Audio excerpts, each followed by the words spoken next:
12h30, 13h, avec Thomas Lorides, c'était le week-end.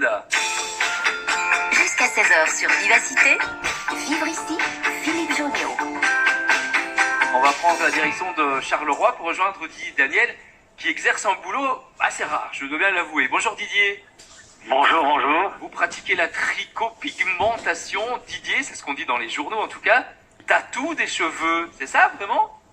S'il vous plaît, excusez-moi, je vous entends très mal, je suis en rue. Ah ok, je dis, vous pratiquez une profession, il n'y en a pas beaucoup qui font ça, vous tatouez des cheveux, Didier, à Charleroi?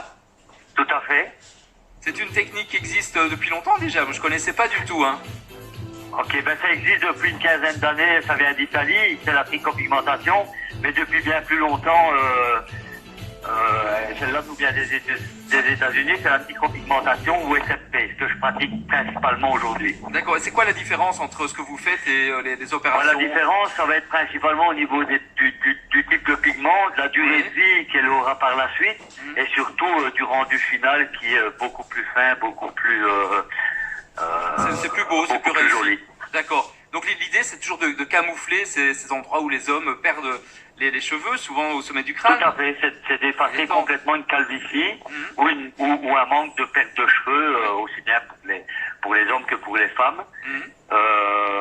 Et donc on va venir injecter dans le derme des particules de pigment qui vont recréer le follicule pileux. Ok. Un effet rasé, c'est une illusion d'optique qui est... plutôt réussi, hein. Didier, je vous pose la question, est-ce que ça fait mal? Écoutez, sincèrement, ça dépend des gens. C'est pas forcément agréable. Il y a des zones agréables. Oui. Maintenant, une séance dure quand même une journée, donc à un moment donné, ça peut devenir irritant. Mais sans plus. D'accord. Et vous faites ça à Charleroi? Je me suis laissé dire qu'à Charleroi, on vous surnommait Jésus. C'est vrai ça? Oui, ça fait partie d'une boutade. C'est un musicien londonien que j'ai fait ici dernièrement. Et bien qui depuis m'appelle Jésus parce que pour lui c'est une résurrection, tant physique que psychologique. Bah ouais, c'est vrai que le visage, quand on aborde quelqu'un, est tellement différent. On a une chevelure un peu plus visible qu'un crâne un peu trop dégarni. Et vous êtes installé dans le centre de Charleroi. Vous pratiquez la trichopigmentation dans le centre de Charleroi, Didier? Oui, c'est dans le centre de Charleroi, oui. D'accord. Vous avez une page Facebook, si on veut aller voir un peu ce que vous faites, c'est énorme, hein. J'ai une page Facebook, Trichopigmentation Edo, ainsi qu'un site internet, et j'invite forcément tout le monde à aller voir... ce que vous faites. Aller voir les différentes photos, hein, c'est plus explicite. Rien n'est plus parlant, effectivement, que les photos, donc...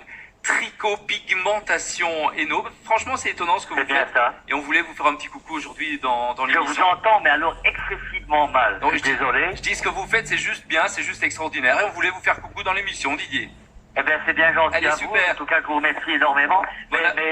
Moi, ce que je voudrais surtout un jour comme aujourd'hui, c'est encourager en tout cas tout le secteur de l'ORECA et tous les gens qui sont impactés par cette petite saloperie où il y a une chose qui nous tombe dessus aujourd'hui. Vous avez raison de le dire, on les soutient, on les embrasse, on est de tout cœur avec eux, évidemment, et nous on vous lâche pas. Merci Didier, merci à vous, bon après-midi. Vivre ici revient juste après la pub.